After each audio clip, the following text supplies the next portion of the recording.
So today I'm going to talk to you guys about the problem with the pandemic discounts for rentals.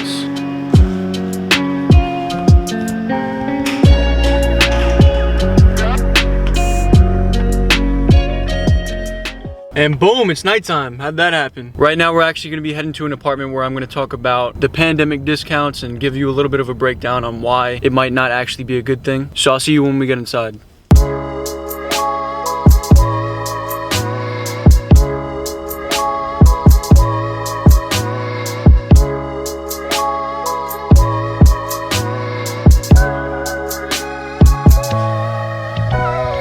Like this apartment, for instance, this is a 3-bedroom and 3.5 bathrooms duplex unit with a backyard. This is $3,000 and it's got 3 months free, so it comes out to $2,250. That's the net price. $3,000 is the gross price. Now, I'm not gonna go into too much detail on what net and gross is, but basically when you get 3 months free, a lot of landlords let you spread that 3 months free across the entire lease, basically decreasing the price of your monthly rent. So instead of paying $3,000, you pay $2,250 per month, but that's only for the time of the lease. So if you sign a 12-month lease, that means that when you want to renew, there's a chance that the landlord could bump that rent up back to the gross price, which is $3,000. And if you were initially paying $2,250 for the first year, you might not be financially able to pay $3,000 the next year. So you get a nicer apartment, you get more space, more bedrooms, maybe more bathrooms, whatever it might be, but the price of the apartment is actually $3,000. Think about it, especially for this unit. 3 bedrooms, 3.5 bathrooms, you have the washer, dryer, dishwasher, built-in microwave, tons of cabinet space, ton of counter space. It sounds beautiful, but this is essentially the pandemic discount. You're getting a discount because of the times. You're not getting a discount because the apartment won't rent because it's ugly or something. You're getting a discount because it won't rent because people have so many options. There's so many vacancies. All right, so I kind of skipped forward. I'm home now. We're gonna go to my lounge in the building.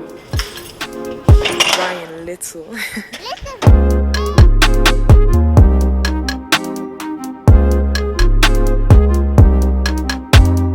So this is the lounge area in my building. My battery's about to die, so I gotta get through this quickly. So basically, just to reiterate what I'm saying, once everybody's vaccinated, once COVID kind of goes away, which it obviously eventually will, it has in other countries already, the prices are gonna go. All right, the camera died, but I hope you like that explosion. So back to what I was saying. Basically, after this pandemic ends, prices are gonna go back up. Landlords are not dumb. They know how much their apartment is worth. Let me explain this in a little bit more detail because I don't want everybody thinking that the prices are literally just gonna go right back up to exactly where they were after people finish their leases. I don't think that that's actually what's gonna happen. I think that for a majority of landlords, for a majority of apartments that have discounts like net price, gross price, what's gonna happen is, let's say for instance, that last apartment that I showed you guys, $2,250 net, $3,000 gross. I don't think that once the year is up, the 12-month lease, if they do a 12-month lease, I don't think it's gonna go directly up to $3,000. Do I think it's gonna increase? Yes, but not that much. Let me tell you why. It's not gonna go up that much because landlords don't want vacant units again.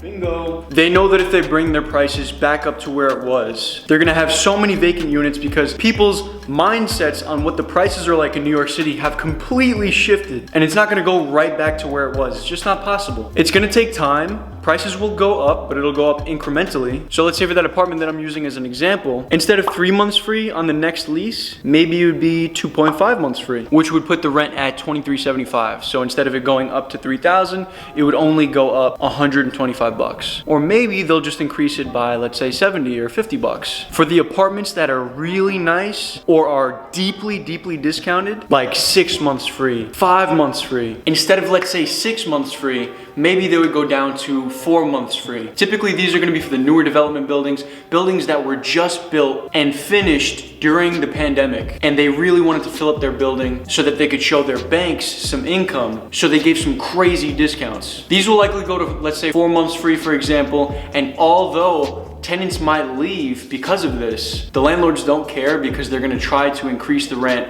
incrementally, let's say every year about, until they finally get to the price that they want. Unless, let's say, COVID blows up again or some other virus, it's most likely gonna go up and up and up every single year, even if it means they have a high turnover rate, because it's all about the numbers. As long as they get people to rent their apartments, as they continue to increase the rent, they're gonna continue to increase the rent. So to sum up the downside of this pandemic discount, it's that it's not not gonna stay at this price. New York City has not changed forever, and it's not gonna be the new affordable New York City. That's not gonna happen. New York City is still gonna be New York City. It's always gonna be in demand.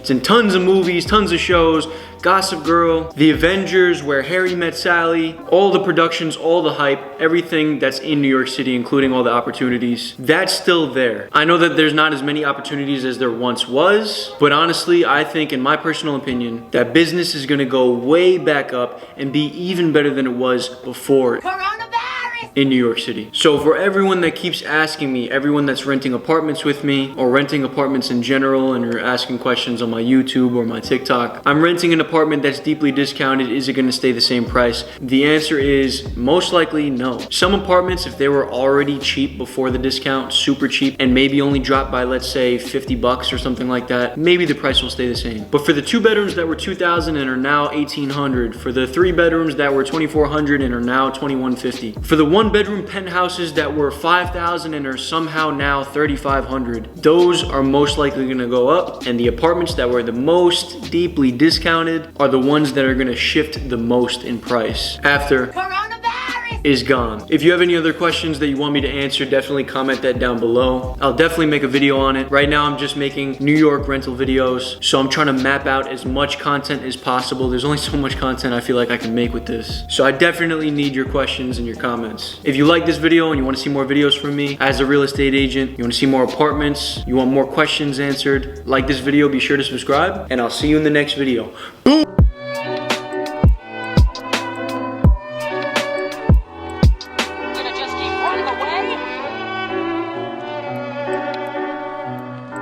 Running.